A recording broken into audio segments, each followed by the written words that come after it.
Muy buenas, bienvenidos al CPD una semana más. Soy Miguel y estoy aquí con Fabio. Hola Fabio. Hola Miguel, ¿qué tal? ¿Cómo estamos? Pues muy bien, muy bien. Hemos estado un par de semanitas con bastante complicadas de trabajo, donde no hemos podido estar pues aquí haciendo este tipo de contenido para vosotros. Pero bueno, estamos aquí de vuelta. Como Eso dice es lo que Fabio, importa. como dice Fabio, somos almas libres, ¿no? Yo hoy, Miguel, antes de empezar con las noticias, quería hacer una actualización, porque, bueno, ya sabéis que nos gusta mucho actualizaros sobre los temas que os vamos contando, ¿no? Según nos enteramos, pues como hizo Miguel en uno de los últimos podcasts, os actualizó un poquito sobre el estado del SEPE. Y el otro día yo vi una noticia que hablaba del LastPass, que era uno de los gestores de contraseñas bueno, que comentamos en uno de los podcasts junto con KeePass. Ujú. Y bueno, pues esta noticia básicamente lo que decía es que bueno, un investigador de seguridad había detectado 7 rastreadores integrados en LastPass y que recomendaba cambiar de gestor de contraseñas. Entonces, bueno, era un poco para venir a actualizar esta información para aquellos que a lo mejor hayáis llegado a esta herramienta a través del podcast, que tengáis en cuenta que se ha detectado esta vulnerabilidad, ¿no? Por así decirlo. Porque bueno, al fin y al cabo los gestores de contraseñas pueden utilizar las empresas que quieran para mejorar en su marketing o para mejorar incluso en su empresa, que es una de las cosas que decían, ¿no? Que ellos utilizaban estos gestos rastreadores para detectar cuántas claves eran más seguras y de así mejorar para su departamento de marketing, etcétera. Pero bueno, no deja de ser una vulnerabilidad porque al final hay empresas externas a las PAS que tienen esas contraseñas que se han generado y por lo tanto pueden alimentar esas bases de datos que luego se utilizan para hackear las diferentes cuentas. El investigador bueno, asegura que a estos rastreadores se les envían datos sobre el teléfono móvil, por ejemplo, que estás utilizando, la marca, el modelo, pues información de si el usuario tiene o no habilitada la función de autenticación biométrica. Y bueno, pues lo que señalaba este investigador es que el resto de gestores de contraseñas conocidos no llegan a utilizar ningún rastreador y que por lo tanto son mucho más seguros. Eh, Obviamente, pues yo qué sé, si utilizas solamente las PAS para Canva, donde generas diseños, pues a lo mejor te da un poquito más igual, ¿no? Pero si lo utilizas a lo mejor para tus cuentas de correo electrónico, donde tienes almacenada información del banco o lo que sea, pues en ese caso yo, por lo menos a título individual, me sumo a la recomendación de este investigador que decía que dejáramos de utilizar este gestor de contraseñas. Hay muchos más, como os explicamos, y bueno, Ujú. pues no hay necesidad de correr riesgos. Sí, si tenéis la opción de cambiar y queréis hacer el cambio debido a esta, entre comillas, brecha de seguridad, aunque no sabemos exactamente si es una brecha, pero bueno, recordad que en el podcast número 2 me parece que es, en el episodio 2 creo que tenéis ahí unas cuantas recomendaciones. Si mal no recuerdo, así rápidamente eran Syspass, que es una alternativa mucho más eh, laboriosa de montar, pero muy potente, donde tenemos que nosotros montar nuestro propio servidor. Tenemos LastPass, que nos las genera por internet y yo no lo recomiendo mucho, porque tampoco nos sirve para guardarla, en verdad. Ujú. Y Sí, bueno, estaba también KeePass y que además puede ser una muy buena opción porque básicamente eso era lo que os comentamos, era que era un ejecutable que tú ya te instalas en el ordenador mm, y este es un almacén de contraseñas y a la vez es generador. Entonces, bueno, pues puede ser una buena opción a la hora de eliminar la gestión de las PAS y utilizar el propio KeePass, por ejemplo, como generador de contraseñas y de almacén. Así que bueno, pues eso, básicamente era actualizaros un poquito y yo creo que ya podemos proceder con las noticias. entrando un poco ya en el tema de noticias, os traigo dos noticias hoy que no son a lo mejor tan enfocadas hacia la informática pura y dura, sino hacia el tema de tecnología en general, gadgets concretamente. Em, la primera noticia viene siendo que, como ya sabéis, en algunos países de Europa, bueno, concretamente en algunos, no solo en Francia, ya se ha implementado la etiqueta de reparabilidad durante el 2020 y ahora durante este inicio del 2021 se ha implementado ya o se va a estar implementando en España. ¿Qué es esto de la etiqueta de reparabilidad? Bueno, pues esto, etiqueta o sello de reparabilidad, ¿vale? Lo que nos indica es lo fácil o difícil que es reparar un producto, con un valor del 1 hasta el 10. Bueno, obviamente, un 10 significa que se puede reparar pues muy fácilmente y un 1 pues es que es muy difícil de reparar o que es muy costoso o que directamente no se puede reparar, ¿no? ¿Cuál es el objetivo de esto, de esta etiqueta de reparabilidad y de esta nueva, de este nuevo sello? Pues el objetivo es intentar luchar un poco contra la obsolescencia programada, ¿verdad? Estas etiquetas de reparabilidad, bueno, van a venir en la parte exterior de las cajas de todos los productos electrónicos, sean móviles, teles, radios, si se usan aún. Bueno, Sí, por lo todo. menos en el coche yo creo que sí, ¿no? Sí, en el coche sí, en el coche sí. Entonces, pues bueno, esta etiqueta, este índice de la etiqueta de reparabilidad se otorga en base a, o sea, lleva un índice que se otorga en base a 5 criterios objetivos. Eh, Según, bueno, explicaba la nota de prensa del Ministerio de Consumo. ¿Qué valores son estos en función de los cuales va a ir el índice de reparabilidad? Pues mira, son la facilidad para desmontar el producto, la disponibilidad de piezas y repuesto, la relación entre el precio de las piezas de repuesto y el precio original del producto y, esto es interesante, otros criterios específicos en función de la categoría del producto, que puede ser, pues, dependiendo del producto, asistencia, facilidad de reinicio del software, etcétera. Entonces, claro, si tenemos un teléfono, pues a lo mejor tenemos esa facilidad de reinicio del software. Si tenemos pues una radio, pues no vamos a tener este valor de facilidad de reinicio, tendremos pues otro valor. Sí, no creo que, por ejemplo, un dron, ¿no? Que a lo mejor no tienes ese reinicio, pues imagino que, claro, ya es abrir un dron y repararlo, pues no será nada fácil. Claro, claro. Pues ya no solo eso, sino que no es muchas veces solo lo fácil y difícil que sea, como comentaba antes, sino también el precio. Quiero decir, Coste, si ¿no? De nosotros, pieza. claro, tenemos un dron y pues a lo mejor abrirlo sencillo y cambiar pues una pieza, un módulo es bastante fácil, pero es un módulo súper costoso, que a lo mejor nos vale más que el propio dron, pues claro, eso va a llevar un valor muy bajo en cuanto a reparabilidad.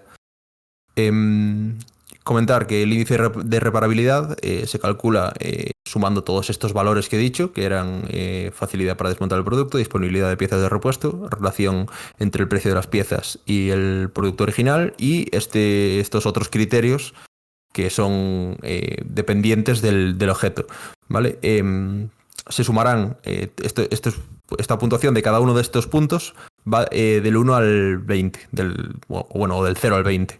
Entonces se suman todos estos valores y se divide el resultado entre 10. Entonces nos va a dar un valor de entre el 1 y el 10. Ahora, la nota disonante de todo esto.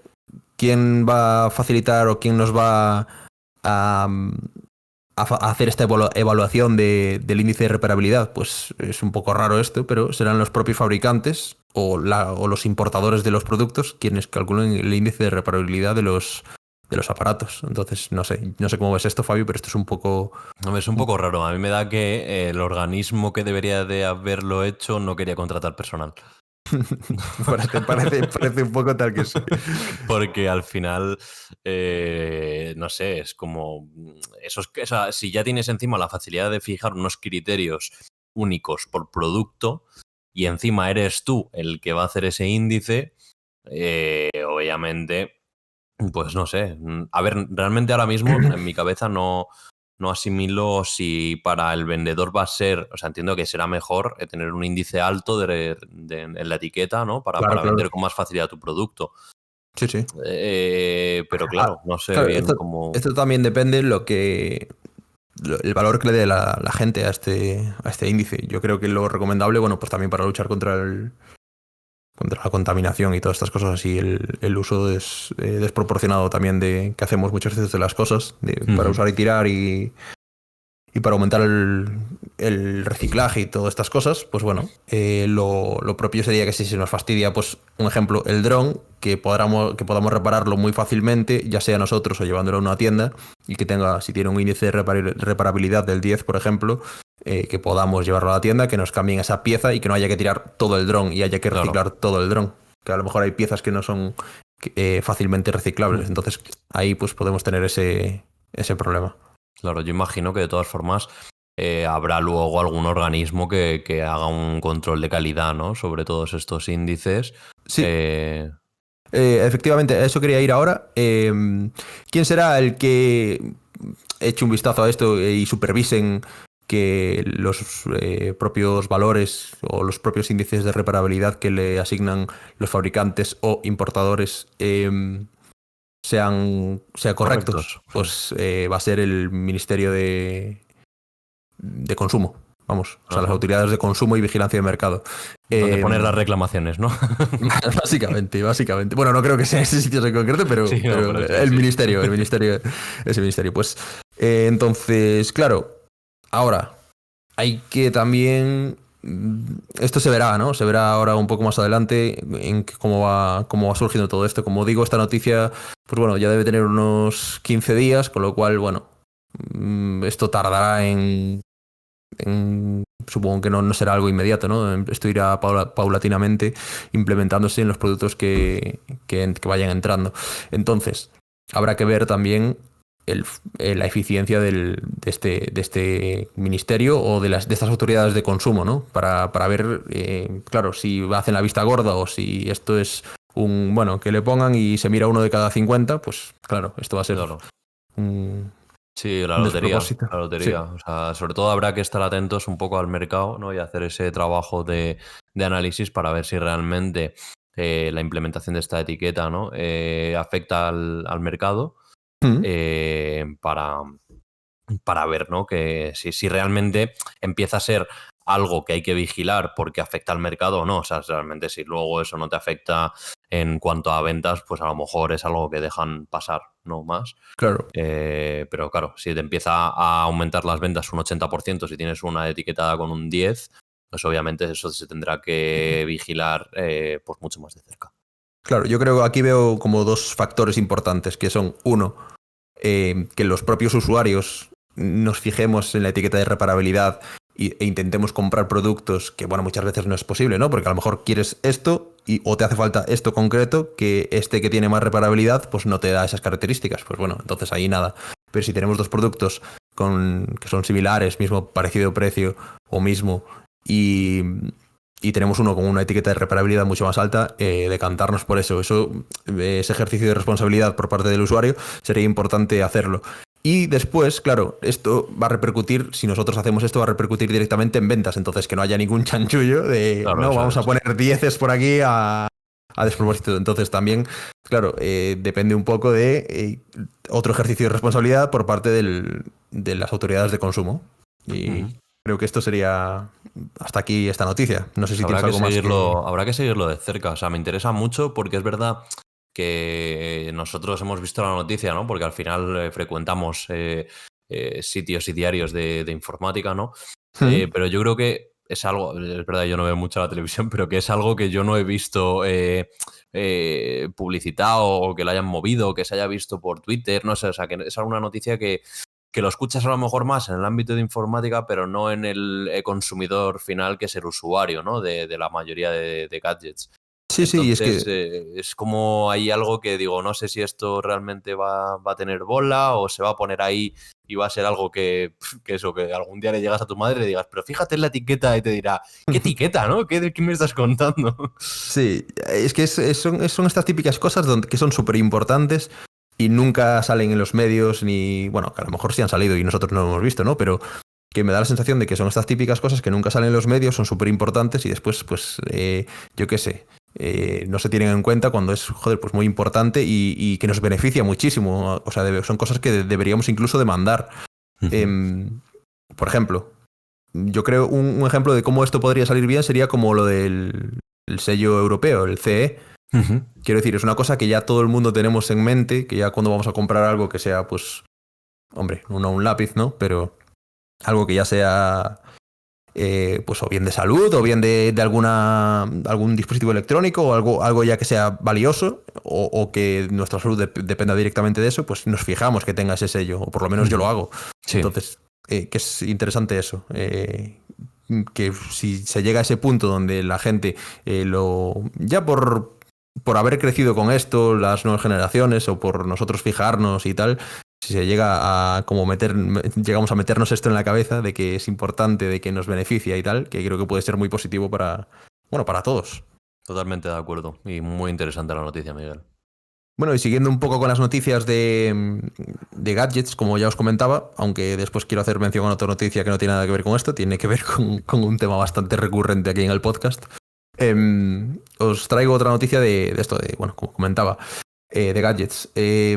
¿Cuál es? Pues que Amazon ha sacado un montón de fabricantes de distintas cosas, pero concretamente de gadgets les ha afectado a unos cuantos y grandes, debido a reseñas falsas. Uno de los casos más, o el caso más notable, creo yo, es el de Oki o Aukey, que es un fabricante, bueno, chino, que lleva pues, bastante tiempo en Amazon.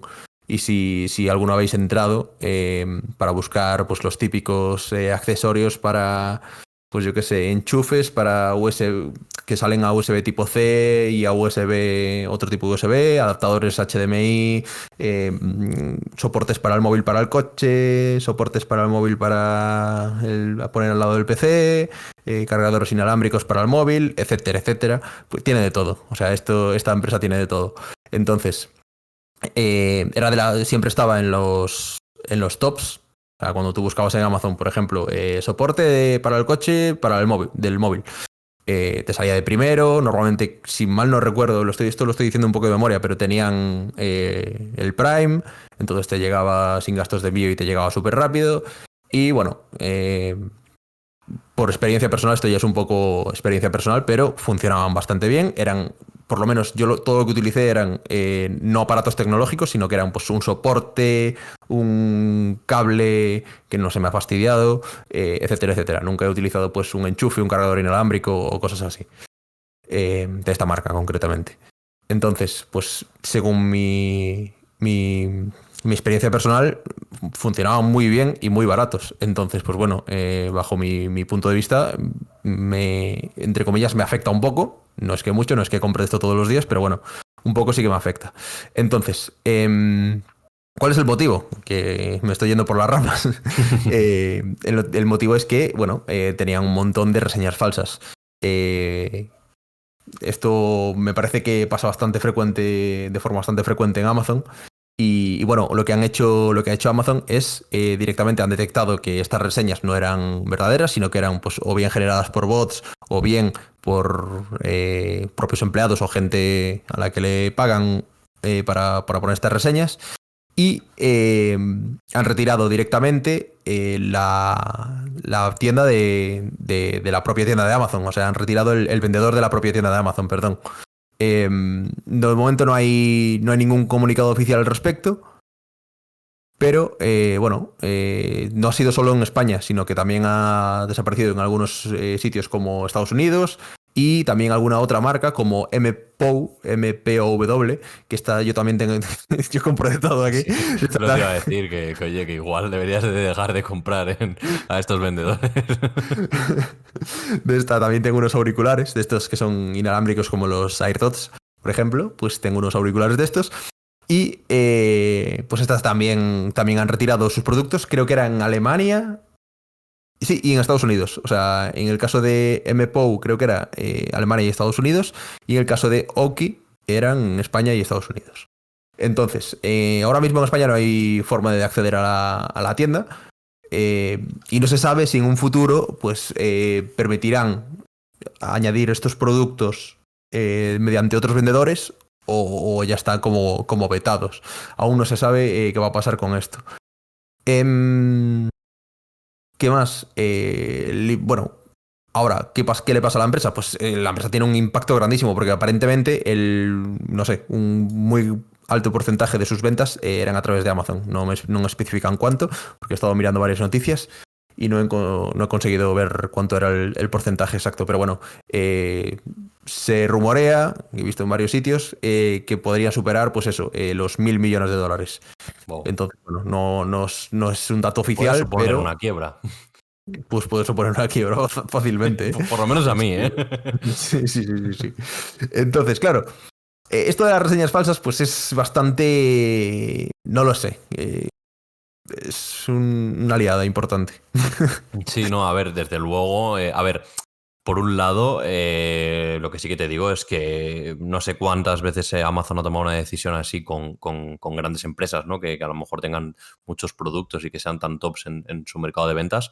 Mm. Pero desde luego lo que va a conseguir con esto es que la gente se piense un poco, ¿no? El hacer este tipo de reseñas mediante bots o mediante sus propios empleados con el fin de mejorar sus ventas. O sea, van a tener que encontrar ese balance de ¿qué hago? ¿Meto más bots para ganar más o me quedo con Mm. esto y me quedo en Amazon, ¿no? Porque claro, si te pillan, estás fuera, como Claro, claro. acabamos de ver. Entonces, me parece un riesgo innecesario. O sea, realmente sí puedo entenderlo en una empresa que a lo mejor no tenga productos de calidad, pero por lo que tú me has comentado sobre estas marcas, que, bueno, pues siempre puede salir algún producto defectuoso que en ese caso, con Prime, además, te devuelven tu dinero. Pero si son de buena calidad, vamos, yo no veo la necesidad, ¿no? De haberte provocado esto, porque al final, pues los propios consumidores te habrán dejado reseñas decentes o, bueno, alguna negativa, pero yo creo que eso es habitual en Amazon. En cualquier producto que tú entras, por muy bueno que sea, siempre está el cascarrabias que le ha pasado algo o que no le gusta o que se ha confundido de talla y la culpa es del vendedor, ¿no? Claro, claro, claro, claro. Esto es bastante complicado porque, claro, ahora también afecta al usuario de forma que, quiere decir, para el usuario, de cara al usuario, la única forma de saber si ese producto, quiere decir, bueno, tenemos la suerte de que en Amazon las devoluciones son bastante fáciles, ¿no? Pero la única forma realmente de saber si ese producto es lo que venden y si ese producto es válido o si es un buen producto, pues es con las reseñas, realmente, y con la puntuación. Entonces, si esto es obviamente es fácil de falsificar, ¿no? Porque supongo que o bien pagando a la gente o no sé si se podría mediante bots, pero bueno, supongo que mediante bots sería más fácil De detectar. de detectar. Pues podemos falsear esto. Entonces, claro, ahí de cara al usuario, yo creo que también se nos complica. Porque es la única forma, quiero decir, si dijésemos que los usuarios tienen otras formas de... Hombre, sí podemos, es verdad, podemos hacer el ejercicio de buscar un producto en Amazon y luego ir afuera y buscar reseñas en otras páginas o en foros o lo que sea, ¿no? Sí, Sobre este pero bueno, producto. no nos engañemos por el final. Yo creo que la gente que compra en Amazon, o no el 100%, ¿no? Pero sí que hay un gran porcentaje que compra en Amazon por la rapidez en la que gestiona cualquier necesidad, ¿no? Es decir, Sí, yo si necesito un soporte para el móvil y me cuesta 8 euros, no me dedico a buscar el producto por internet, a ver el claro, material. claro, O claro. sea, al final lo compras y ya está. Y si luego es una de estas, pues lo devuelves. Pero yo Claro, y creo que ese además, ejercicio lo haces más en una situación más de, oye, me voy a comprar un ordenador, está 100 euros sí. más barato en Amazon, pero voy a ver esto si me da para lo que yo necesito, tal, y ahí sí, ¿no? Pero ya estamos hablando de importes más altos que a lo mejor Claro. no es, bueno, pues el mercado de estas empresas. Sí, en este caso, en estas empresas, lo que también les juega a favor es el caso de que son gadgets. Son, pues, un cable, un cable de Claro. 3 euros, de 2 euros, Que ni te lo un- piensas. claro, un soporte que dices tú, mal será que se me rompa, ¿no? En plan, y Claro. si se me rompe, pues bueno, me ha valido 4 euros, tampoco me voy a arruinar. Pero claro, bueno, se me había olvidado mencionar que es importante, bueno, importante no, es más bien interesante, ¿no? No es muy relevante en cuanto a la noticia, pero se me había olvidado lo tengo por aquí anotado, de mencionar cómo funcionaban estas reseñas, ¿no? Entonces, aparentemente, no sé si aparte de esto, porque esto no lo facilitan, pero había bots, pero aparentemente la forma habitual de cómo se falseaban estas reseñas era me contactan, bueno, la empresa decide qué producto quiere promocionar, ¿no? Entonces, los usuarios involucrados en esa trama, que me imagino que estarían, no lo he visto por ninguna parte, pero me imagino que estarían bajo una empresa o bajo algo, no lo sé, bajo una organización ahí oscurilla. Estos usuarios se compran el producto, van a la página de Amazon, bueno, compran el producto, le ponen una reseña en la página de Amazon de 5 estrellas, el producto es genial, lo devuelven y en la devolución les facilitan en el conjunto al texto de la devolución le ponían también la reseña, ¿no? Que le habían puesto una reseña muy positiva. Entonces, claro, de esta forma le devolvían le reembolsaban el dinero, pero sin tenerles que reembolsar el producto. Entonces, pues se quedaban con el producto y tenían el reembolso. Entonces, pues bueno, mira. Esto, ahora que lo pienso, podríamos haberlo explotado cualquiera, ¿no? Sí, O sea, sí, yo no, podría desde luego. haber puesto ahí mi reseña a esta gente y a lo mejor me devolvían el producto. No sé si tendrían como un listado o algo o sería así a cualquiera, ¿no? Podemos Pero bueno. probar, luego echamos un vistazo en Amazon a ver qué vemos. A ver qué hay interesante.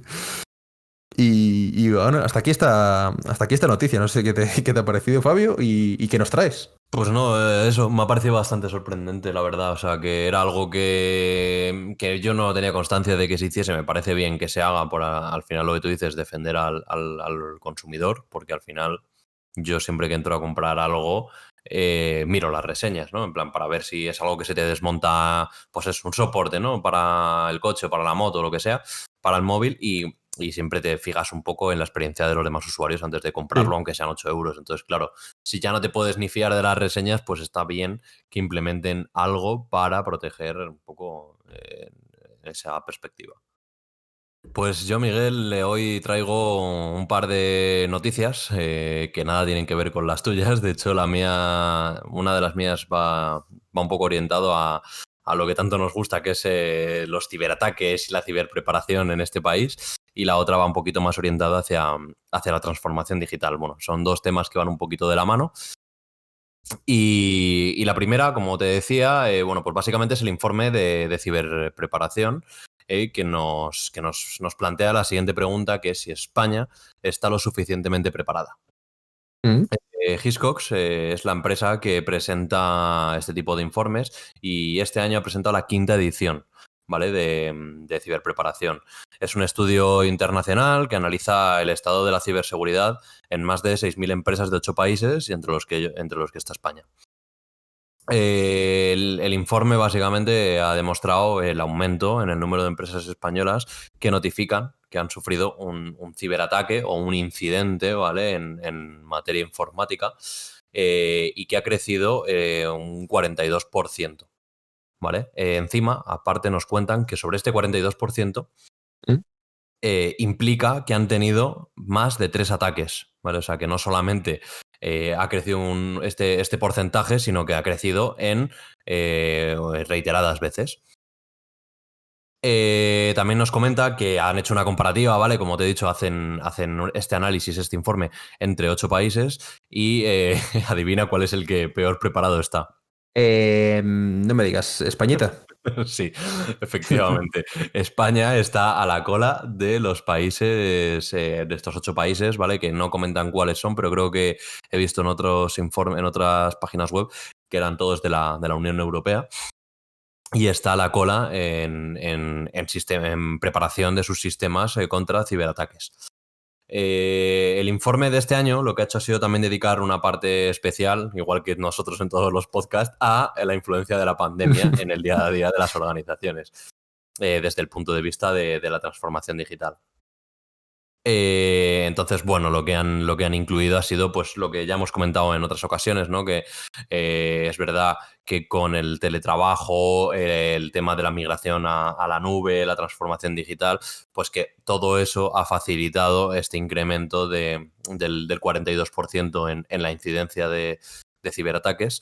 Y bueno, pues de alguna forma lo justificaban, ¿no? Que ante las prisas de tener que hacer un cambio de modelo de trabajo, pues de alguna forma está justificado este incremento y que no es algo que sea pues por descuido, ¿no? de las empresas.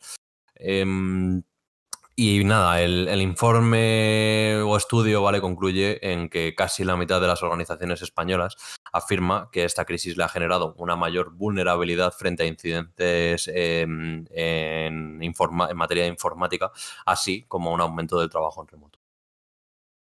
No sé cómo lo ves.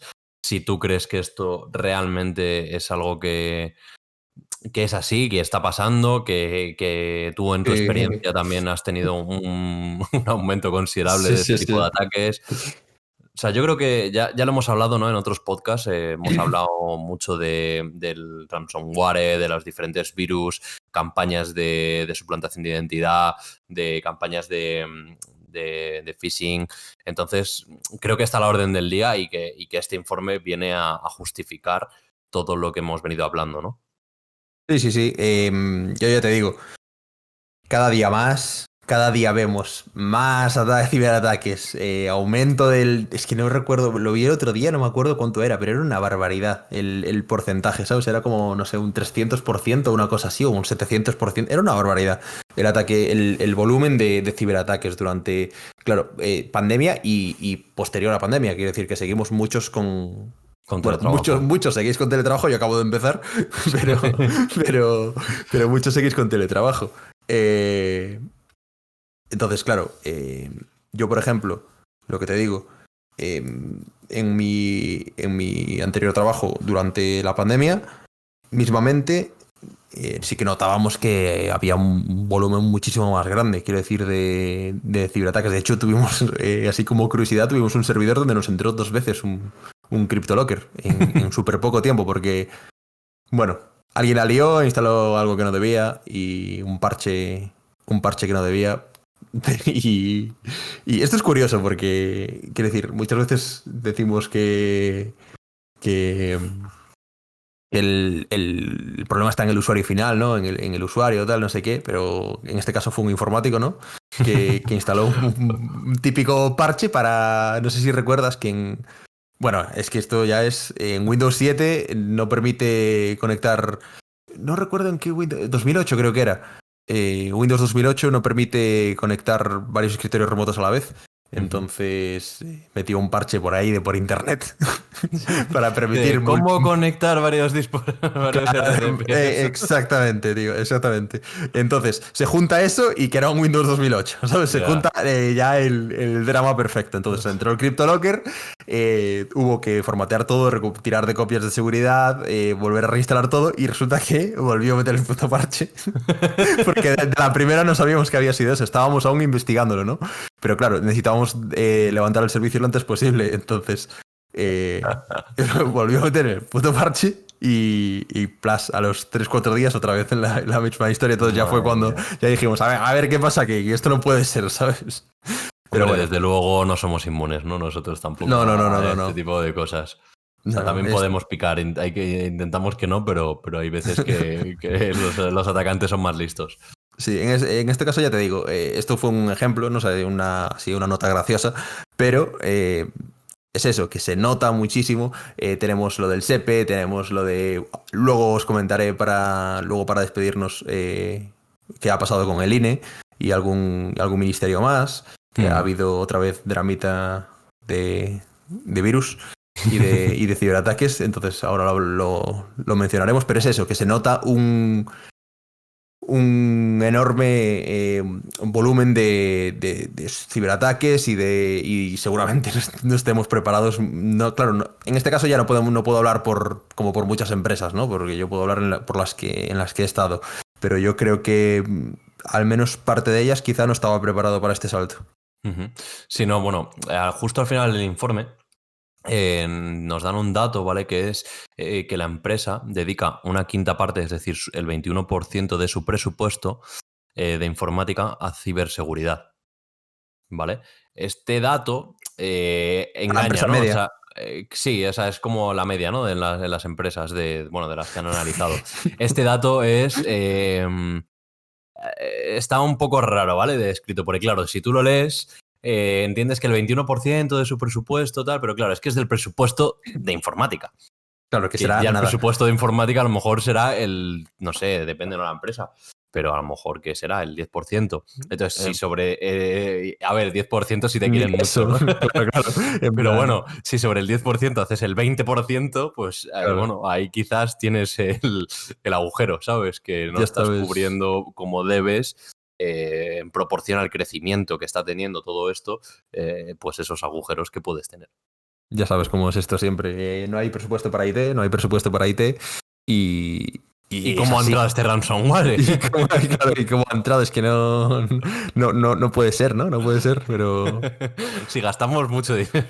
exactamente, tío. Mira, otra curiosidad.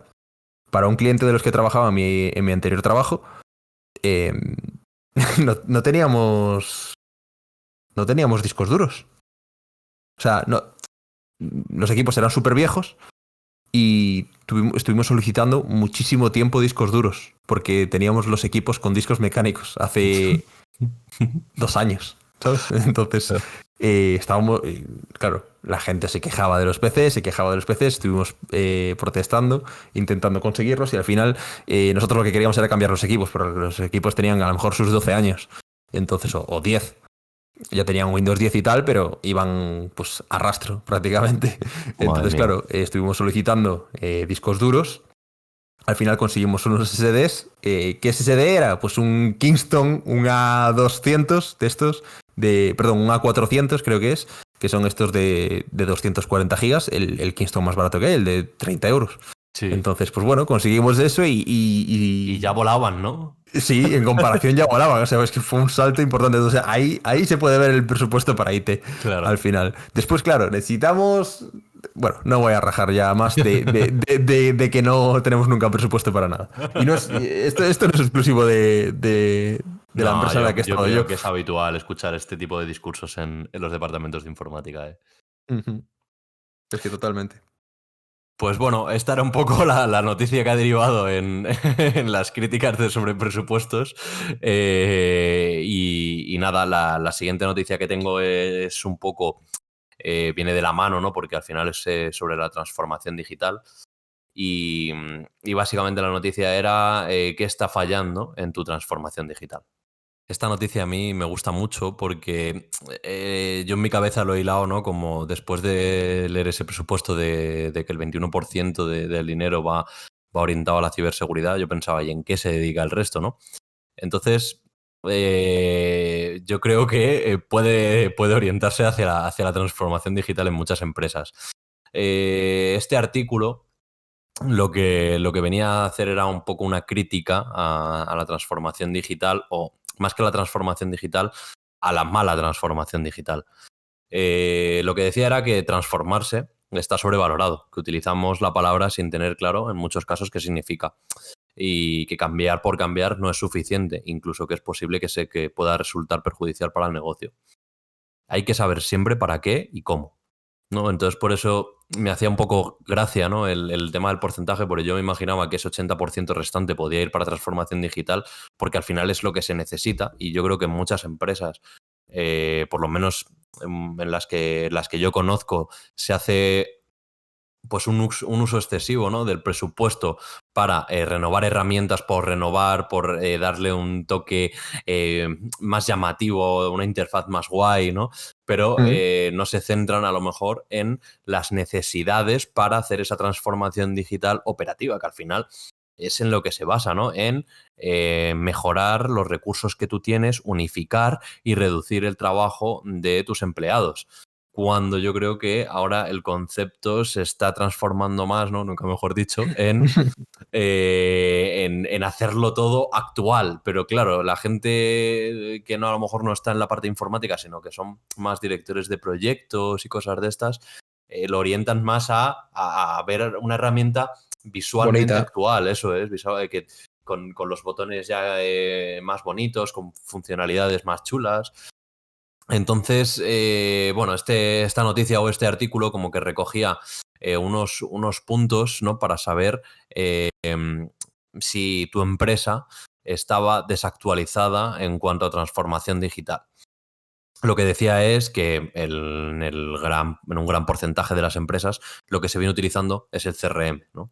Es un Mm. CRM y entonces te daban como unos tips para identificar si tu empresa pues había quedado estancada o tenía que transformarse. Estos tips sobre el CRM eran, el primero era si tu empresa ha crecido pero tu CRM no. Es decir, si tu CRM ha sido un CRM que tenías adquirido hace 5 años, el cual no tienes informáticos que puedan desarrollarte nuevas funcionalidades y la propia empresa que te proporciona el CRM no ha avanzado, pues puede significar que obviamente tienes que hacer esa transformación digital y tienes que hacer ese ejercicio para actualizar un poco a tu nivel de trabajo, ¿no? Por ejemplo, yo qué sé, si has aumentado el volumen de facturación, has instaurado nuevas áreas, tienes que hacer nuevas gestiones de documentación o de repente no puedes generar todas las facturas y tienes que hacerlo de otra manera.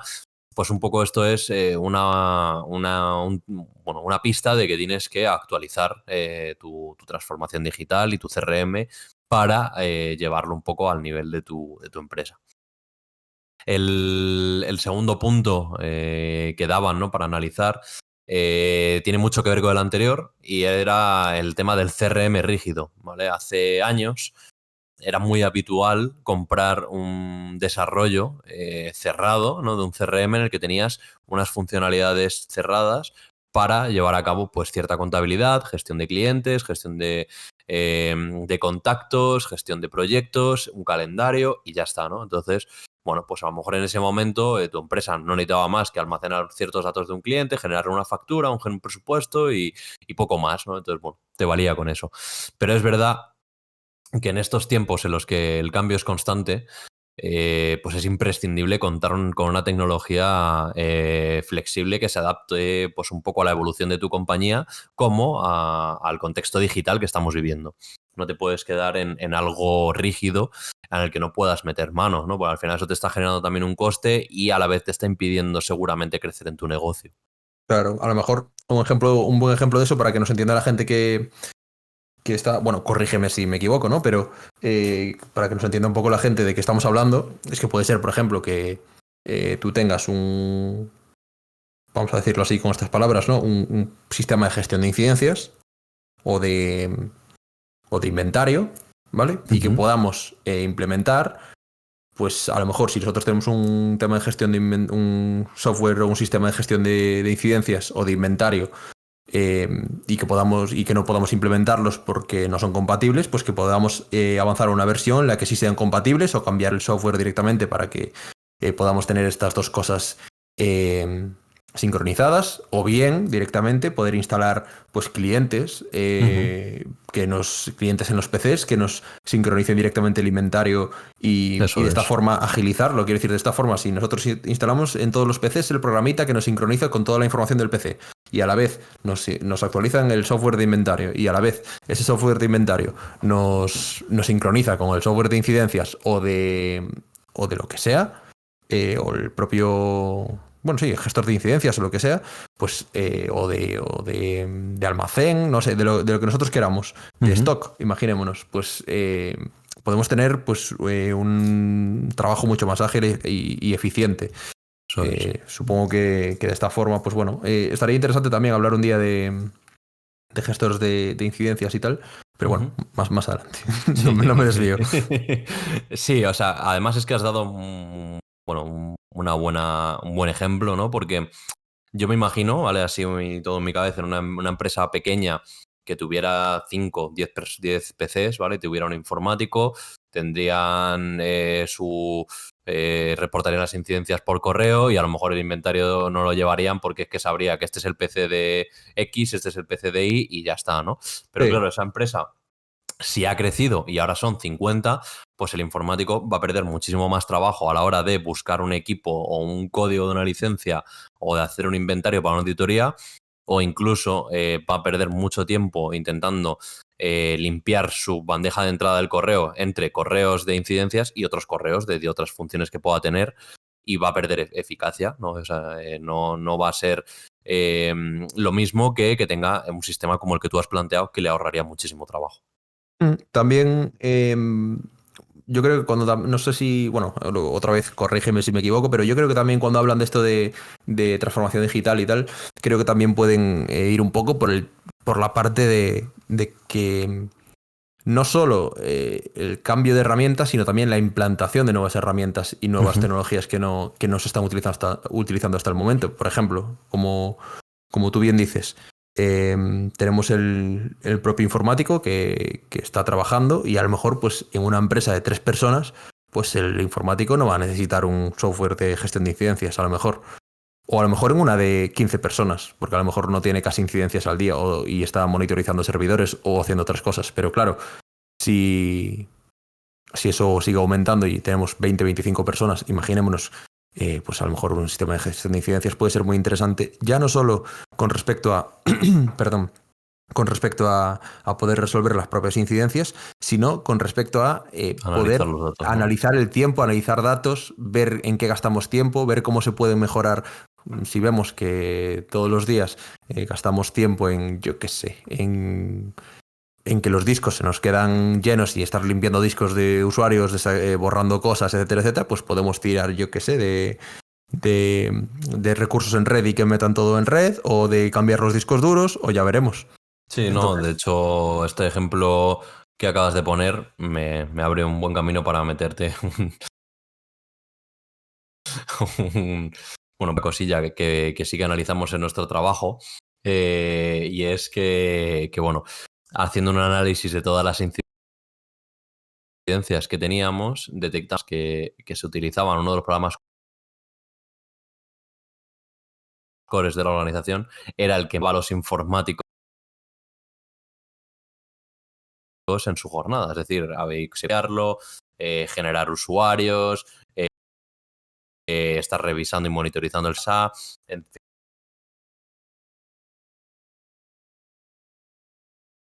fin, es una herramienta que está obsoleta. Ese uso de las horas de informática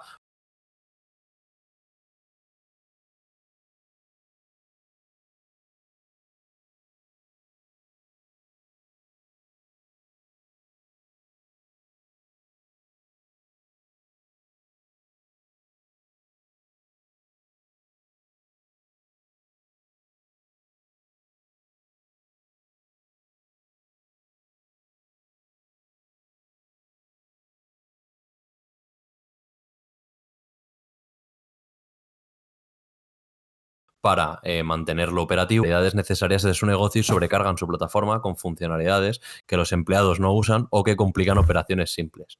Y que, bueno, lo que decían, claro, que esto, la experiencia del usuario, pues podría haber comprometida. Yo estoy muy de acuerdo con esto porque creo que es el error más frecuente en todas las empresas. Es decir, lo quiero todo, ¿no? Sí. Estoy pagando, estoy haciendo una transformación digital y lo quiero todo. Pero no se paran a pensar que ese lo quiero todo, lo único que hace es complicar el programa, abrir más posibilidades a bugs, hacer más lento el programa, porque al final no es lo mismo que tú cargues en pantalla 4 gráficos a que cargues 25 gráficos en el que puedas gestionar los datos que ves, etcétera.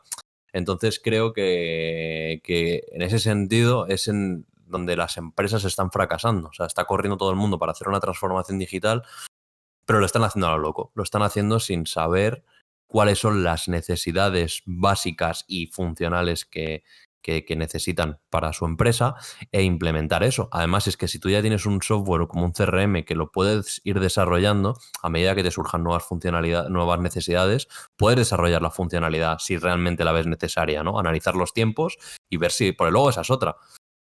Muchas veces te pones a desarrollar y a lo mejor el tiempo que te lleva el desarrollo para tu departamento de desarrollo no es asumible, ¿no? Para el uso que vas a dar a esa funcionalidad.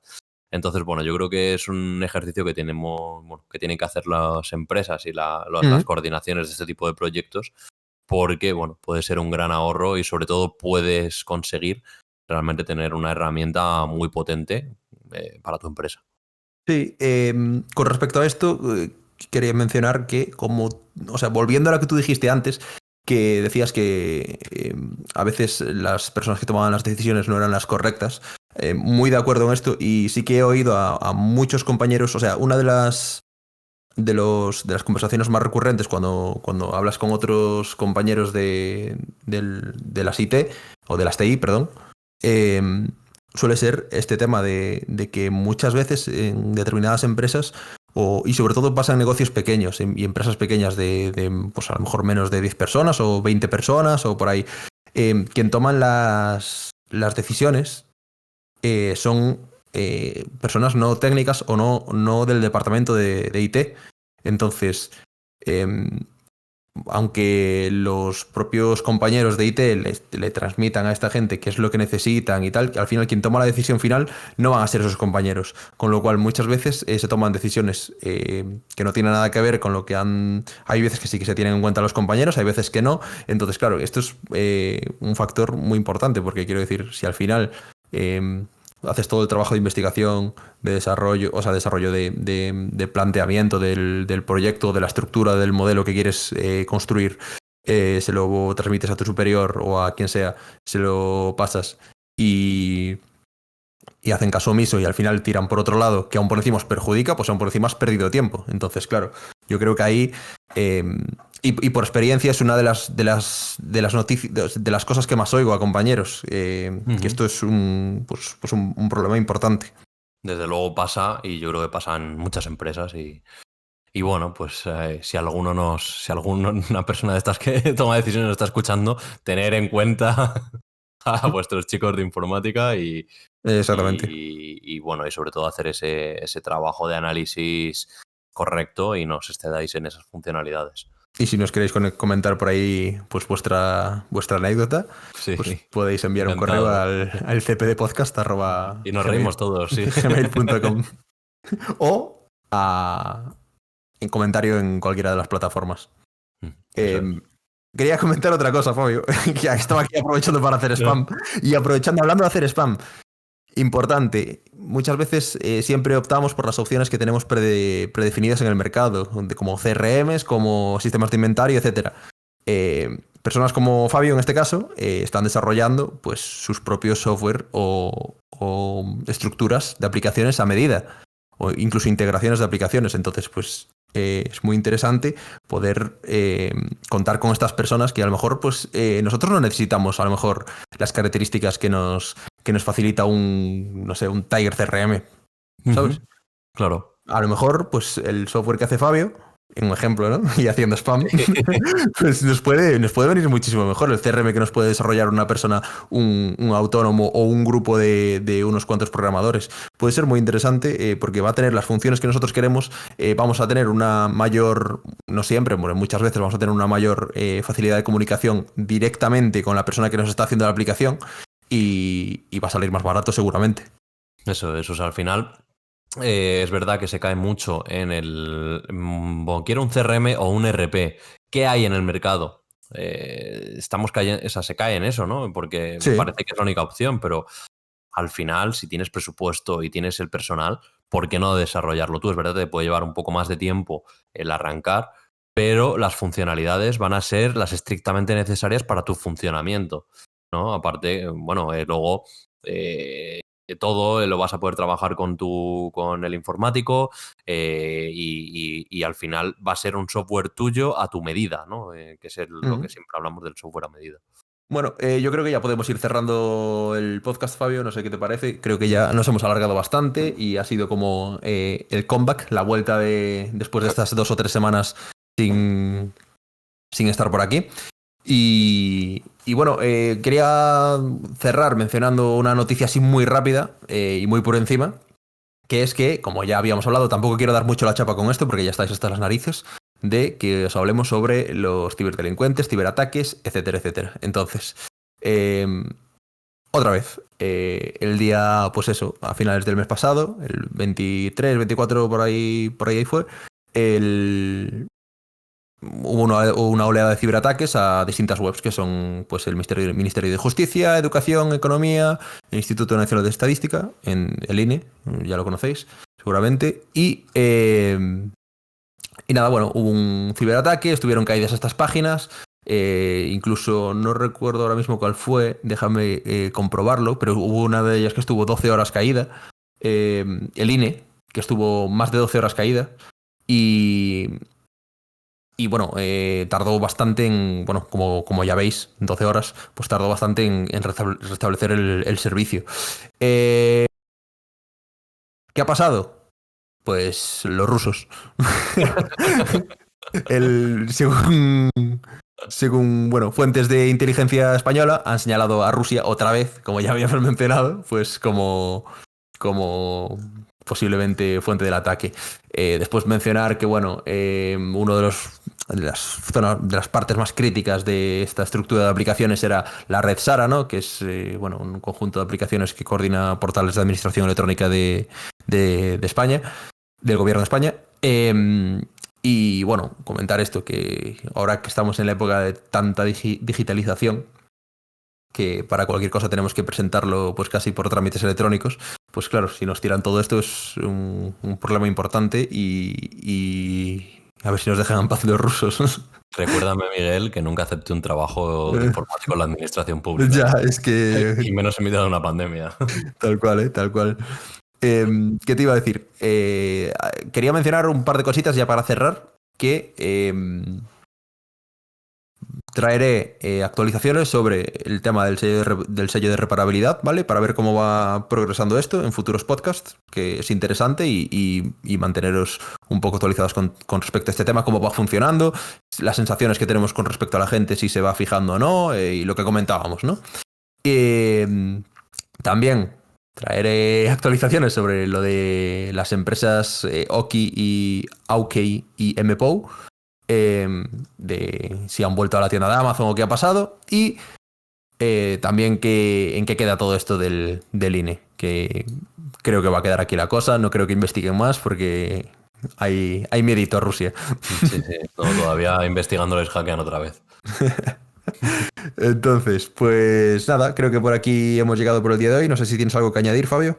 No, agradeceros a todos los que lo escucháis, pues que sigáis haciéndolo.